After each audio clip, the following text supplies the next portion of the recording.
Hidup manusia tidak pernah bebas dari penderitaan.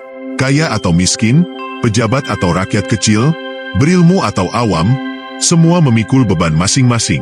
Bedanya hanya pada bentuk dan jalan yang ditempuh. Video ini mencoba menyingkap rahasia itu, bahwa penderitaan bukanlah kesalahan, melainkan ujian. Ia melekat pada setiap status manusia, dan justru di sanalah letak keadilan Allah.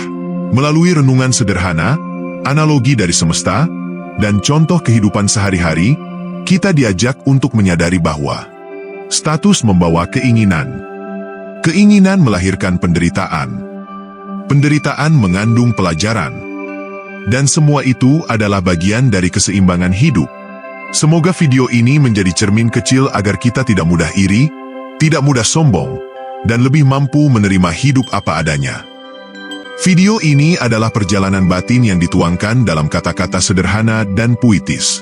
Setiap sesi video mengajak kita menyingkap makna hidup, dari asal-usul, langkah-langkah kesadaran, hingga kembali ke sumber. Bukan untuk menggurui, melainkan sebagai cermin, agar kita bisa melihat lebih dalam siapa diri kita sebenarnya. Konten ini tidak bermaksud menggantikan ajaran agama, tradisi, atau keyakinan siapapun. Narasi yang disampaikan hanyalah refleksi, hasil permenungan, dan bahasa hati. Penonton bebas untuk menerima, menimbang, atau bahkan meninggalkannya. Sejak lahir manusia sudah menangis. Tangisan pertama itu bukan kebetulan, tapi tanda bahwa hidup dimulai dengan rasa tidak nyaman. Seiring bertumbuh, manusia pun terus berjumpa dengan penderitaan. Kadang lewat lapar, sakit, kehilangan, penolakan, atau kesepian. Kadang lewat kegagalan, rasa iri, atau luka hati yang sulit terucapkan. Tidak ada satupun manusia yang bebas dari penderitaan. Yang miskin menanggung derita karena kekurangan. Yang kaya menanggung derita karena takut kehilangan. Yang berkuasa menanggung derita karena beban tanggung jawab. Yang tak berdaya menanggung derita karena tidak dianggap. Penderitaan tidak memilih status. Ia datang pada siapa saja, dengan cara yang berbeda. Seperti bayangan, ia selalu ada selama ada cahaya kehidupan. Namun, seringkali manusia hanya melihat permukaan. Kita mengira orang lain lebih bahagia, lebih mudah, lebih indah hidupnya. Padahal di balik senyum, di balik pakaian, di balik jabatan, selalu ada cerita yang tersembunyi. Penderitaan bukan salah alamat. Ia adalah bagian dari hidup, yang hadir untuk menguatkan hati, melembutkan jiwa, dan membuat manusia belajar tentang arti. Maka, jangan heran jika derita itu selalu ada. Ia bukan musuh, ia adalah guru yang menyamar. Manusia sering menilai orang lain dari statusnya. Seorang pejabat dipandang mulia, seorang kaya dipandang bahagia, seorang miskin dipandang hina, seorang sederhana dipandang tak berarti. Padahal, setiap status selalu membawa penderitaan yang sepadan. Petani menderita oleh terik matahari dan lumpur sawah. Tetapi ia tetap menabur harapan di tanah yang keras. Pedagang kecil menderita karena dagangannya sepi. Namun ia tetap membuka lapak dengan senyum. Meski dalam hati ia menahan cemas. Pejabat menderita oleh beban keputusan dan fitnah. Setiap langkahnya diawasi, setiap kata bisa jadi masalah. Orang kaya menderita oleh rasa takut kehilangan, atau dikhianati oleh orang yang ia percaya. Status hanya berbeda rupa, tetapi derita tetap ada di dalamnya. Semakin tinggi status, semakin berat beban yang dipikul. Semakin sederhana status, semakin nyata perjuangan yang dirasakan. Status adalah pakaian yang terlihat di luar, sedangkan penderitaan adalah beban yang tersembunyi di dalam. Keduanya tidak bisa dipisahkan, karena status tanpa penderitaan hanyalah bayangan semu. Maka, jangan tertipu oleh status. Di balik setiap gelar, ada luka. Di balik setiap kehormatan, ada ujian. Dan di balik setiap kesederhanaan, ada keteguhan hati yang tidak terlihat. Ada satu hal yang jarang kita sadari. Penderitaan bukanlah musuh. Ia adalah guru yang menyamar. Datang dengan wajah getir, namun meninggalkan jejak yang membuat kita lebih kuat. Orang berilmu pun tak lepas dari penderitaan. Mereka diuji dalam pikiran, dalam hati, kadang justru lebih dalam dari yang biasa.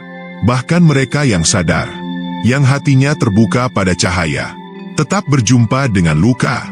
Karena disitulah letak keadilan Tuhan.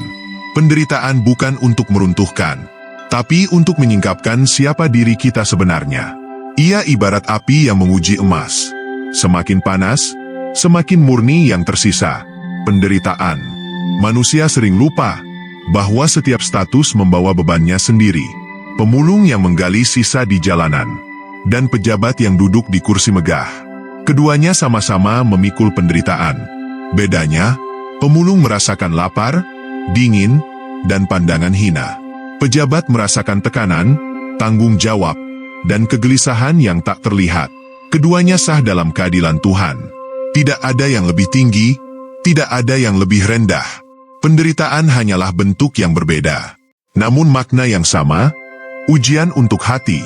Dan manusia, sayangnya, lebih suka membandingkan.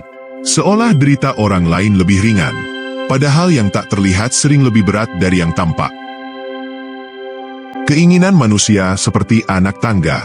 Setiap orang berdiri di tangganya masing-masing. Ada yang sederhana, sekadar ingin makan, ingin tidur dengan tenang, ingin punya rumah kecil untuk berteduh. Ada pula yang tinggi, ingin dihormati, ingin kekuasaan, ingin namanya dikenang dalam sejarah. Petani ingin panennya berhasil. Pedagang ingin dagangannya laris. Pejabat ingin jabatannya aman. Orang kaya ingin hartanya bertambah. Namun, semakin tinggi tangga keinginan, semakin berat pula beban yang dipikul. Seperti gunung yang menjulang. Anginnya lebih kencang, gempanya lebih terasa, dan kesendiriannya lebih sunyi. Pada akhirnya, setiap manusia tetap sama. Mengejar sesuatu yang diyakini bisa mengisi hatinya, tetapi sering lupa bahwa hati tak pernah benar-benar penuh oleh dunia. Ia hanya merasa cukup ketika ia rela, ketika ia mampu berkata, "Ini bagian yang Allah titipkan, ini jalan yang harus kujalani." Keinginan adalah cermin dari status hidup, dari pengalaman, dari rasa lapar yang berbeda-beda. Namun semuanya menuju pada satu titik, pencarian akan tenang. Penderitaan datang seperti hujan deras. Tak ada yang memanggilnya, tapi ia turun begitu saja. Kadang membawa banjir, kadang sekadar membasahi tanah yang kering. Ada orang yang menderita karena kehilangan. Ada yang menderita karena tak pernah merasa punya. Ada pula yang menderita hanya karena matanya terlalu sering melihat milik orang lain. Namun, penderitaan bukan hanya luka. Ia juga guru. Ia mengajarkan bahwa keinginan yang tak pernah selesai hanya akan menambah dahaga. Rasa cukup adalah payung di tengah hujan itu. Ia tidak menghentikan air, tapi membuat langkah terasa ringan. Rasa cukup bukan berarti berhenti berusaha, melainkan tahu kapan hati harus berhenti menuntut. Orang yang merasa cukup tidak mudah dikalahkan oleh penderitaan. Ia bisa tersenyum meski tangannya kosong, bisa tenang meski mimpinya tertunda, karena ia mengerti bahwa bukan banyaknya yang dimiliki, tapi lapangnya dada yang membuat hidup terasa luas. Penderitaan adalah ujian, rasa cukup adalah jawabannya. Menerima bukan berarti menyerah. Menerima adalah seni berdamai dengan apa yang hadir, baik yang kita suka maupun yang kita benci. Seringkali manusia sibuk menolak. Menolak keadaan, menolak kehilangan, menolak kenyataan. Namun semakin ditolak, semakin besar pula luka itu terasa. Seperti ombak yang melawan angin, ia hanya menimbulkan gelombang lebih tinggi. Jalan menerima adalah jalan yang lembut. Ia tidak terburu-buru. Ia tidak keras kepala. Ia mengajarkan bahwa tidak semua hal harus seperti yang kita mau. Ada hal yang hadir untuk dimiliki. Ada pula yang hadir hanya untuk dilepaskan. Dengan menerima, hati menjadi lebih lapang. Kekecewaan tidak lagi menjadi batu besar, melainkan kerikil kecil yang bisa dilangkahi. Menerima bukan berarti berhenti bermimpi, tapi tahu bahwa hasil akhirnya bukan selalu di tangan kita. Ada tangan semesta yang lebih besar, yang menata segala sesuatu sesuai waktunya. Dan disitulah letak ketenangan, karena orang yang bisa menerima akan lebih mudah menemukan bahagia di setiap keadaan. Bahagia yang sederhana. Bahagia itu ternyata tidak jauh. Ia tidak selalu ada pada harta yang menumpuk, atau mimpi yang sudah lama ditunggu. Bahagia bisa sesederhana menghirup udara pagi, mendengar suara burung, atau merasakan hangatnya matahari yang menyentuh kulit kita. Bahagia juga hadir saat kita melihat orang lain tersenyum, saat berbagi sedikit rezeki, atau sekadar duduk tenang, tanpa beban di dalam dada. Namun manusia sering lupa, sibuk mencari bahagia di tempat jauh, hingga melupakan rasa damai yang ada di dekat dirinya sendiri. Bahagia sejati bukanlah tentang memiliki segalanya. Bahagia sejati adalah saat kita bisa bersyukur atas yang ada, dan tidak merasa kurang meski sederhana. Seperti bunga kecil di pinggir jalan, ia tetap indah meski tidak dipandang. Begitulah bahagia. Ia sederhana, tapi cukup membuat hati terang. Kehilangan adalah bagian dari perjalanan hidup. Kadang kita kehilangan benda, kadang kehilangan kesempatan, dan yang paling dalam, kehilangan orang yang kita sayang. Hati terasa kosong, seperti rumah yang ditinggalkan penghuninya. Ada ruang hampa yang sulit diisi, ada rindu yang tidak tahu harus kemana pergi. Namun kehilangan mengajarkan sesuatu, bahwa tidak ada yang benar-benar milik kita. Semua hanya titipan, yang kapan saja bisa kembali pada asalnya. Kita boleh menangis, kita boleh merasa rapuh. Itu wajar, karena kehilangan menyentuh bagian terdalam dari diri kita. Tapi setelah itu, kita perlu belajar melepas, belajar menerima, bahwa hidup tetap berjalan, meski ada yang sudah tidak lagi bersama.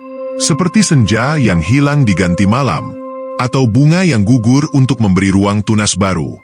Kehilangan tidak selamanya akhir. Kadang ia adalah pintu untuk menemukan arti yang baru. Waktu adalah guru yang paling diam. Ia tidak pernah berteriak, tidak pernah menunggu, tapi selalu berjalan. Kita sering lupa bahwa setiap detik yang lewat adalah kehidupan yang tidak kembali. Seperti sungai yang terus mengalir, airnya tak bisa diputar ke hulu. Waktu mengajarkan sabar, bahwa segala sesuatu punya musim. Ada masa menanam, ada masa menunggu, ada masa memanen. Waktu juga mengajarkan ikhlas, bahwa tidak semua bisa kita genggam selamanya. Anak-anak akan tumbuh, orang tua akan menua, dan kita pun perlahan berubah. Jika kita berlari mengejar waktu, kita akan letih. Jika kita menolak waktu, kita akan sakit. Tapi jika kita berjalan bersama waktu, hati kita lebih damai. Hargai detik-detik kecil, karena di sanalah kehidupan bersembunyi. Senyum sederhana, tawa sebentar, dan pelukan hangat, itulah permata yang ditinggalkan waktu.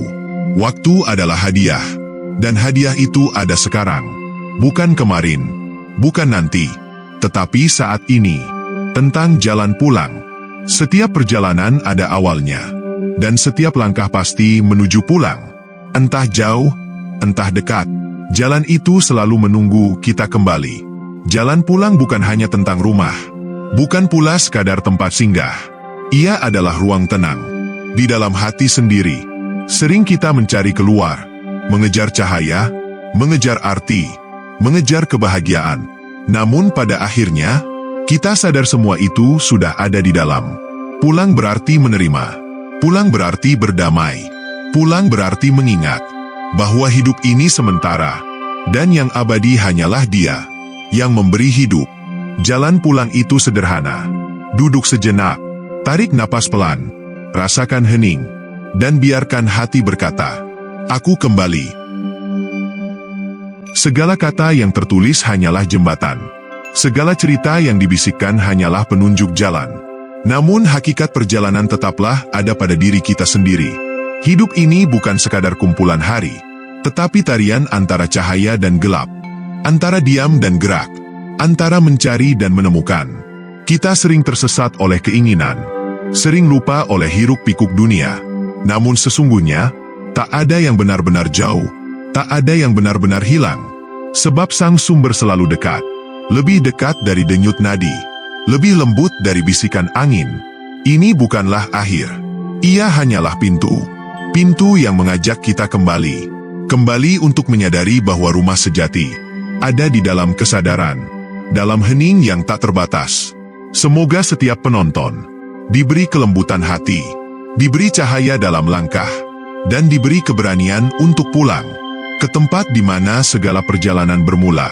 Semoga kata-kata ini menjadi cahaya kecil di jalan gelapmu, menjadi hembusan angin yang menyejukkan resahmu, dan menjadi pengingat lembut bahwa kita semua sedang pulang menuju satu rumah yang sama, ketenangan. Semoga setiap orang yang singgah di sini menemukan makna, menemukan damai, dan menemukan keberanian untuk kembali pada sumber yang tak pernah pergi.